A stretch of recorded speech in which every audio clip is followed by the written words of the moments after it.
I wanted to be at Texas State. I chose to be at Texas State. I'm from Texas. That was important to me. I always knew if the right guy got this job, you better watch out. You better watch out. This is Win Now or Get Bent, episode 119. If you don't already know, I'm Kev Tardello, coming to you on Tuesday, August 22nd, and the Bobcats are undefeated. That's right. This moment right now, 2023-2024, Texas State's undefeated in soccer and in exhibition volleyball. You know, we'll count that as well. We'll talk about that. Of course, we'll talk about some football. Got to talk about football. Not a ton of new news to talk about, but some good stuff we'll go over. But before we get there, this episode is sponsored by WNOGB.com. Once again, if you're watching the YouTube channel, you can see me. I'm still wearing the hat. Been wearing it all weekend. Real excited. Bunch of you went out there and bought some hats. Really appreciate y'all. Go check it out. WNOGB.com. We've got lots of cool hats. I'm wearing this one right here, the trucker. My guy Tom Madden tweeted about buying one. Shout out to Tom Madden. There's probably not a bigger Texas State fan out there, so I'm real honored that he went out and got one. But go join Tom. Go get your hat. WNOGB.com. This episode is also sponsored by The Galindo Collective. TGCLLC, thegalindocollective.com. That's GALINDO, galindocollective.com. They are a team of professional consultants dedicated to helping others realize their business potential through people, planning, and practice. Their services cover a wide range of areas such as business strategy, marketing, human resources, and financial planning. They offer full-service solutions on general business evaluations, but specialize in residential and rental properties, commercial operations, and construction. If you own property and want to maximize its profitability, contact TGC at thegalindocollective.com and follow their social media platforms on Twitter at TGC_LLC and on Instagram and Facebook at The Galindo Collective. Shout out to my guy, Rick Galindo, a true Texas State sicko, a Texas State grad himself, sponsoring us through the whole season, a season that is just about to start. Oh, all this speculating and wondering and talking and all this off-season optimism. It's turning into the real deal here in the next couple weeks, and TGC will be with us through the whole deal. So thank you to Rick Galindo. Again, that's thegalindocollective.com, GALINDO, galindocollective.com. All right, let's get to these Bobcats. Like I said at the top, Texas State is undefeated. We're going to start out talking about other sports besides football. I know a lot of you are itching for football, but we got to start doing it. It's that time of year where other sports are starting to get involved. In soccer, they're off to a roaring start. 2-0 start. 2 wins. They had one over McNeese State, 3-1 on Thursday. Then they beat Prairie View A&M on Sunday, 5-1. The goals scored against McNeese. We have Zoe Jr., Lucy Hart, and Lily Erb, with Zoe Jr. also assisting on one of those. And the goals against Prairie View A&M, we have Olivia Wright, Alexis Neal, Victoria Meza, Zoe Jr. again, and Haley Garcia. Zoe Jr. leading the team in goals so far. Also has that nice assist. Next up is UNT this week on Thursday, and then UTSA on Sunday. So it's hate weekend for non-conference hate weekend. That's what we'll say. Do we hate UNT? I think so. Don't play them enough, I guess. That's where I went my first year. We don't talk about that too much though. We'll power past that one. But yeah, volleyball played on Saturday as well. They beat UTSA. Always nice to do that. Exhibition game, so doesn't really count. But the main reason I'm talking about it is because it's UTSA. I mean, it's always nice for the Road Birds to go down to the Bobcats. We like that. Ryan Torres with 45 assists and Samantha Wunsch with 22 kills. Some new names. No more Janelle Fitzgerald or Emily DeWalt. Those are usually the names I'd read there. Now the setter's Ryan Torres, and it's Samantha Wunsch playing Janelle's old spot. I saw Emily DeWalt is an assistant coach at UTA now. I saw that on Twitter. So good for her. Good for her. Hopefully a role opens up for her with the Bobcats. She can come back to San Marcos. I mean, gosh, what was that? 5 years in a row, Setter of the Year. They just need to rename that award the Emily DeWalt Award. I didn't write down their opponents. It doesn't look like I did, but they're playing in the Tennessee Classic or Tennessee Tournament, I think it's called. It's up in Knoxville. You know, the Volunteers are hosting it. So Tennessee's one of the teams they're playing. They're playing some other schools, but that'll be this weekend. That'll kick off the season officially for volleyball, because Saturday, again, that was just an exhibition. But nice to get one over UTSA. I even saw some of the UTSA reporters saying, "Wow, Roadrunner volleyball is much improved. They're looking great, looking much better this year than last year." And it's like, they still lost though. Don't forget who the queens are on the volleyball court. It's the Bobcats. But all right, in the last episode, I hinted at an 11th commit for football for the 2024 season. As we've talked about before, they're already at 10. I thought they would announce by now, and they have not. I still don't know who it is. I've just been told it's another defensive lineman, just like Jeremy Jackson Jr. last week, the Waxahachie. I probably didn't say that right still. Waxahachie. I don't know. I got corrected on Twitter. But, yeah, that defensive lineman, he's joined by another one, but we don't know who he is yet. That commit was supposed to go down at least by this weekend, or at least announced. So not sure what's going on there. Did see that W.T. White offensive lineman Tyler Norris, he announced that he is going to commit on Wednesday somewhere. So you're hearing this on Tuesday. He's going to commit on Wednesday. Some of you remember he visited the Bobcats on those horses and Ferraris when they brought in 17 people to come check out Texas State and the facilities, and busted out some horses and Ferraris and really showed out for these recruits. Well, Norris was one of those.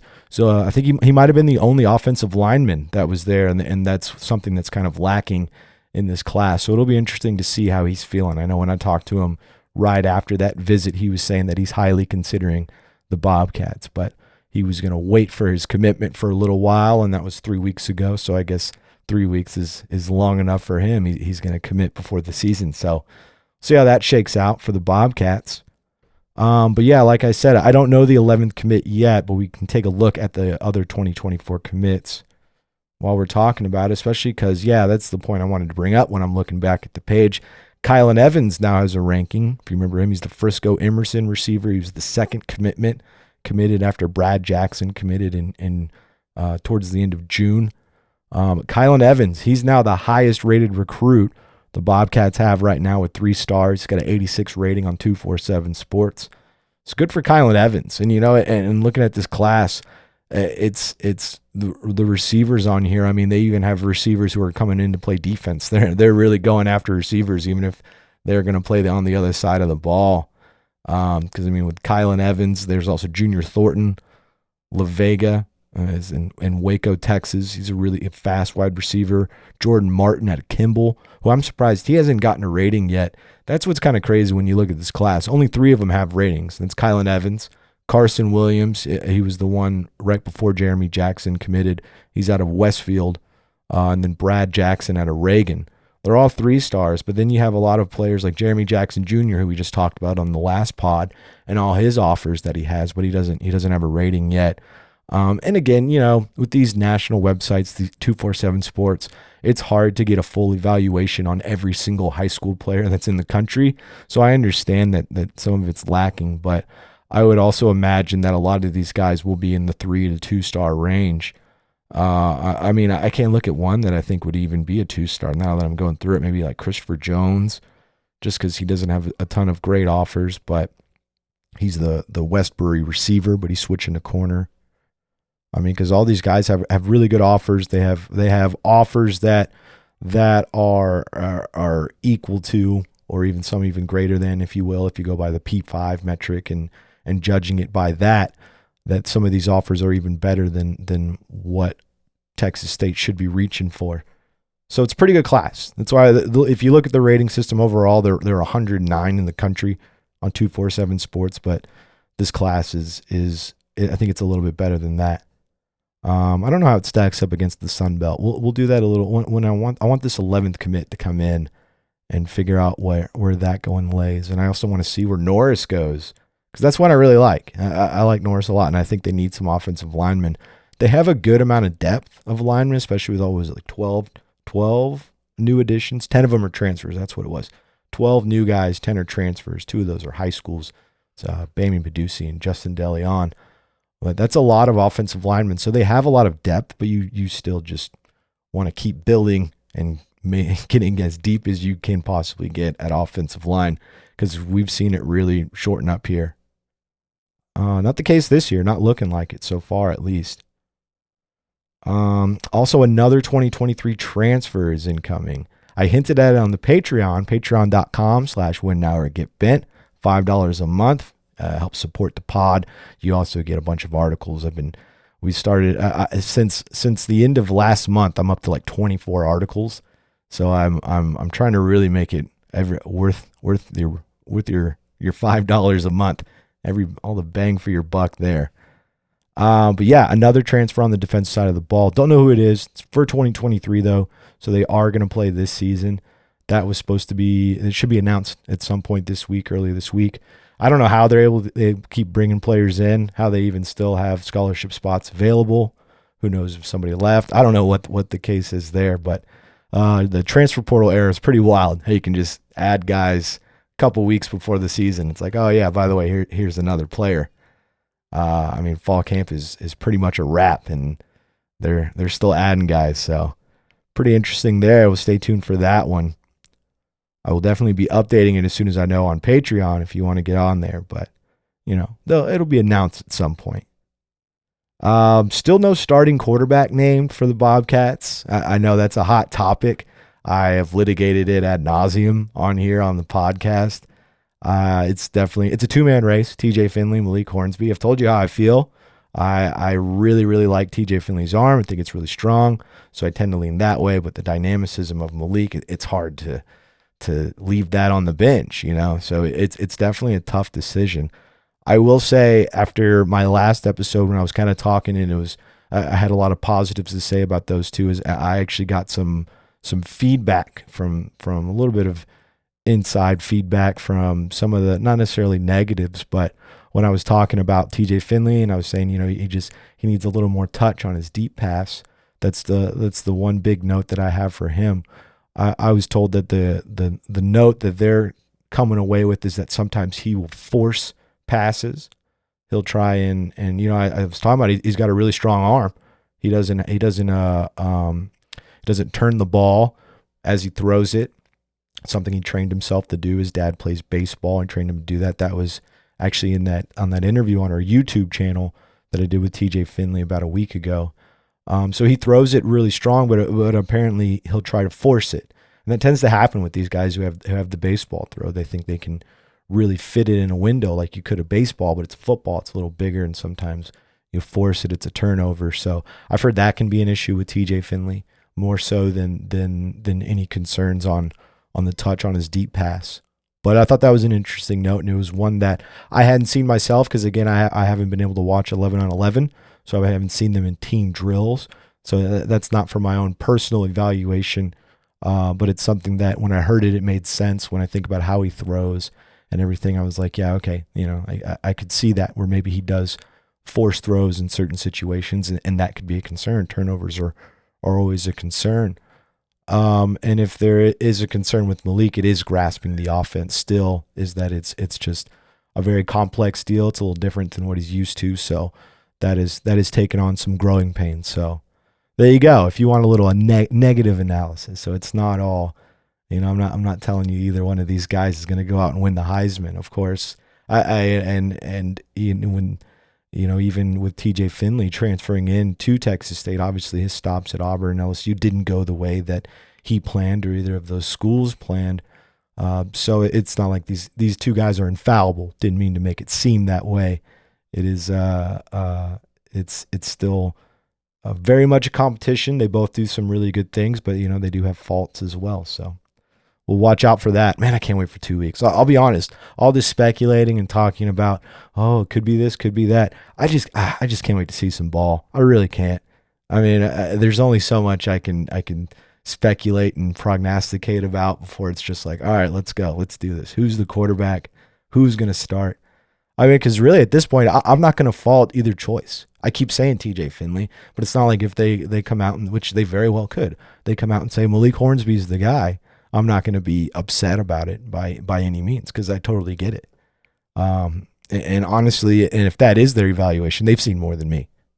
Obviously, I haven't even seen 11 on 11. So I still think that's a really interesting point GJ Kinney made about quarterbacks being the toughest evaluation, just because you never truly see them in practice.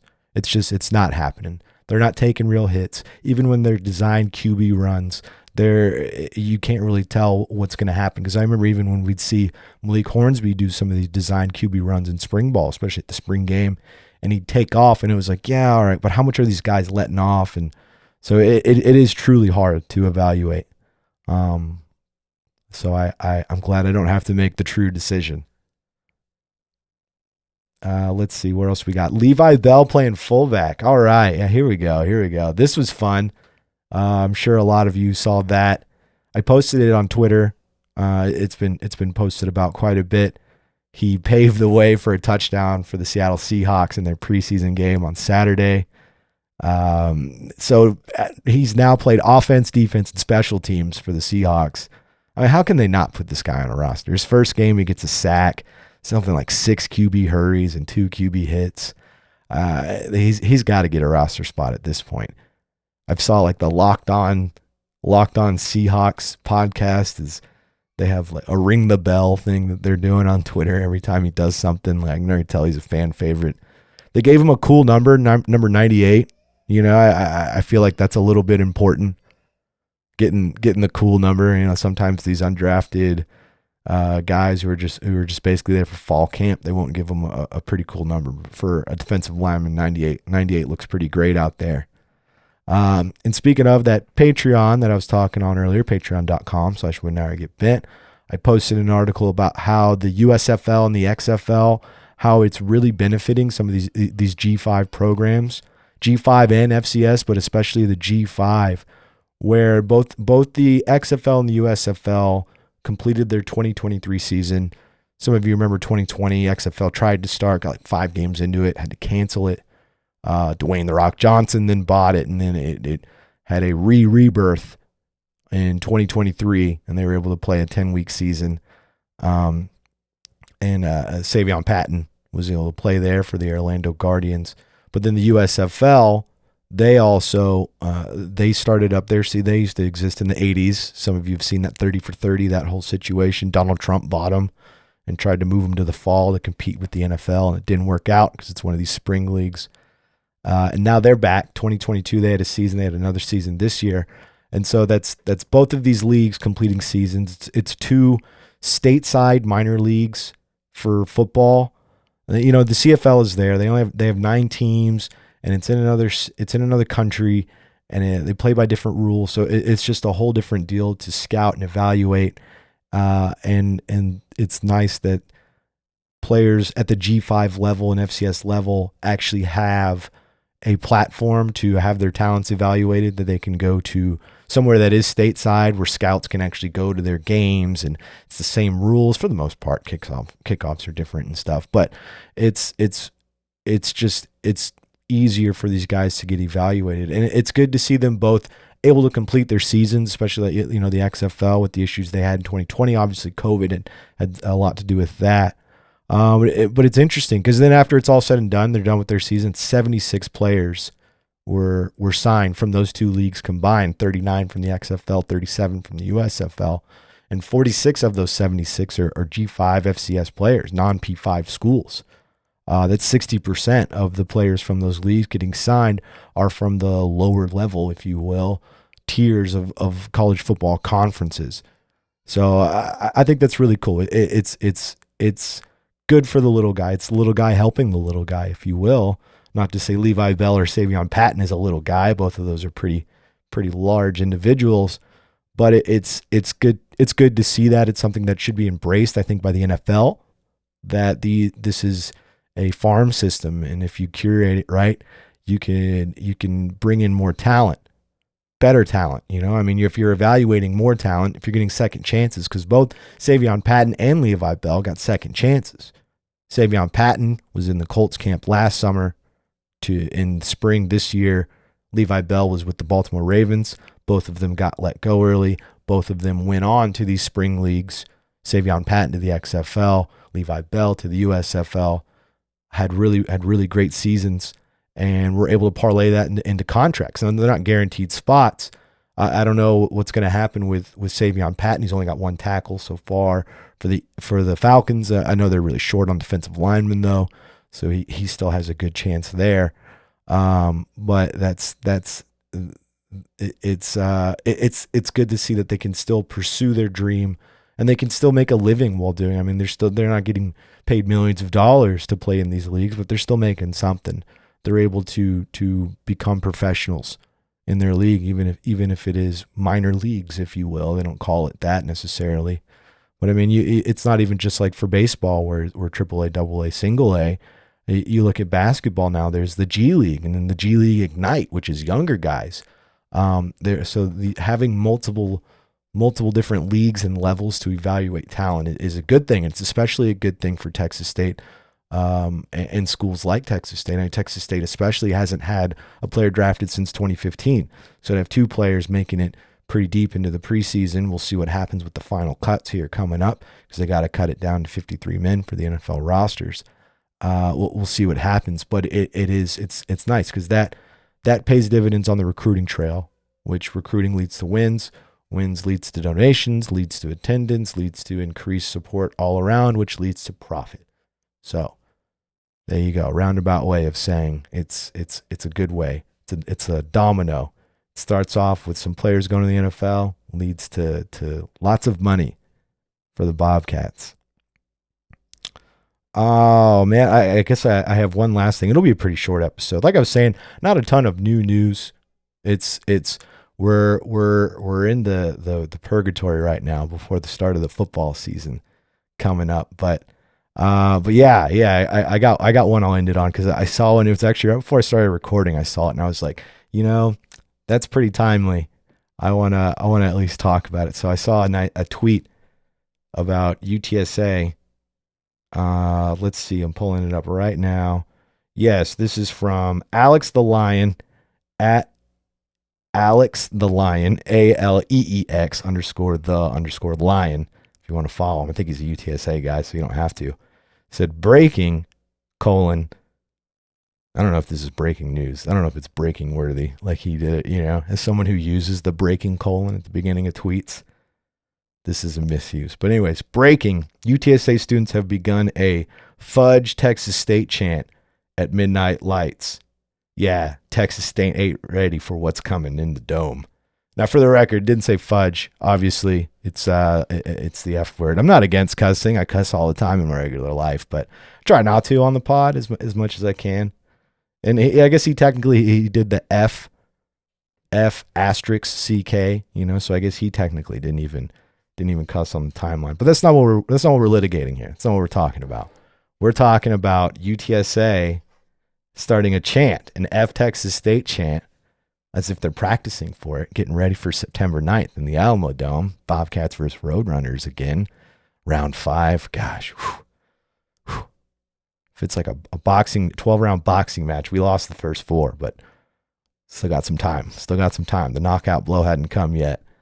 But if that's what they're doing, that's what they're getting ready for. It's interesting because I've heard from others that this isn't a rivalry, that they're not in the same conference, that UTSA has gotten all these wins. I mean, even famously, Everett Withers, when he came in 2016, shooed it away, saying it's not even really a rivalry. It doesn't count.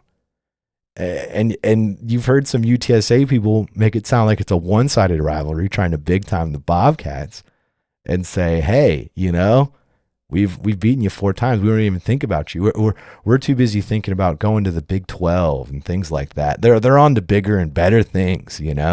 They're too big for the Bobcats now. But guess what? You're wasting time at your chant thinking about the Bobcats, thinking about Texas State. What does the kids say? Rent free? Yeah, rent free right there.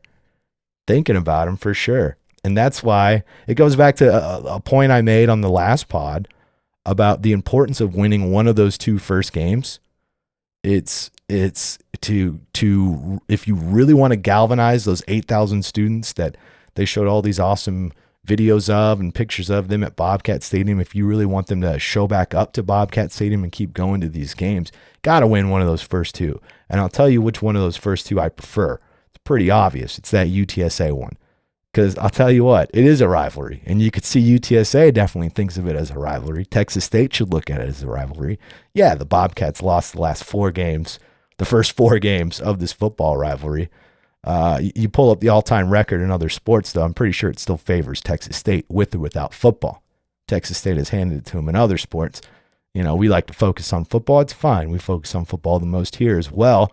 So you got to put the most weight into that. I hear you. I understand it. Plus, you know, this is Texas. This is what everyone's going to talk about. But if you really, really want to galvanize this fan base, getting that win, that UTSA win, and shoving that phrase right down their face, that's how you do it right there. You have to get some of those early wins right there. And even when I was, I think I brought up a media member who was saying, wow, it really seems like Texas State is growing. And it's just like it's been big, but it's just the perception of it isn't there. And it's because of the lack of success in football. It goes back to what I feel like I've said it a million times, and sorry if you're tired of hearing it, but sports, it's the front porch of a university. And that's a great example of it, is that somebody who covers sports for a living was like, wow, it seems like Texas State is growing. It's been this size, but even the perception to them, it's that Texas State is much smaller than it is because of the lack of success. And perception is everything. And Bobcats have to change that perception. Winning does that. A nice win over the Roadrunners and shutting those guys up, especially Alex the Lion over there. No offense to Alex the Lion. Thanks for the breaking news. We appreciate it. Definitely wanted to hear about it. You know, it'll be nice to be able to shut them up. You know, but it's going to take a lot. That's a pretty good team. Frank Harris, man, hell of a quarterback. Can't believe he's still allowed to play. The guy has to have his doctorate by now. He's been there for so long. I don't think I'm going to tweet out the picture of him in the Texas State uniform this year. I did that the last 2 times and didn't work out for the Bobcats, so I'm going to leave that one alone. But he was almost a Bobcat. Never forget about that before that game on September 9th. Frank Harris, almost a Bobcat. All right, we'll end it there. Thank you for tuning in. Make sure you check out our Patreon page. Like I said, patreon.com/winnoworgetbent. $5 a month gets you lots of great Texas State articles. I'm telling you, you're not getting this amount of Texas State content and articles from anywhere else, especially not for $5 a month. So go check that out. Check out WNOGB.com for our hats here. There you go. Got the Mad Cat, nice embroidered look, lots of different colors and different styles of hats on there. Other merch as well. I'm wearing the shirt here if you see it on the YouTube channel. Got the mug here as well. Bang. The mug on the website's on the side, but this is one of the defunct ones. I still have it. You know, actually, I use it sometimes, but so there you go there. Make sure if you're watching on YouTube, make sure you subscribe and like and comment and all that good stuff. Hopefully you've made accounts for all your friends and family and pets and everybody you know, even people, acquaintances. You kind of know them, make an account for them. They won't mind. I know they won't. Make sure you like, subscribe, and all that good stuff.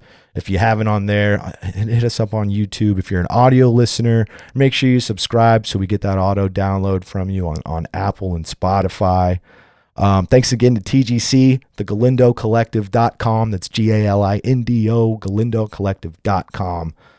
They are our business consultants specializing in people planning and practice. Hit them up if you want to maximize the profitability of your business, the GalindoCollective.com. Thanks to Zachary Webb, the producer, the wizard of Win Now or Get Bent. My guy Zachary Webb, always working hard, making this thing look good. I really appreciate him, and I really appreciate all you sickos out there for always tuning in and everything. Oh yeah, and if you want to be like TGC and you want to advertise this season's 2 weeks away, we're coming up. Hit us up, WNOGBKEF@gmail.com. That's WNOGBKEFF@gmail.com. All right. Thank you, sickos. Thank you for tuning in. This whole thing isn't possible without you. Win now or get bent.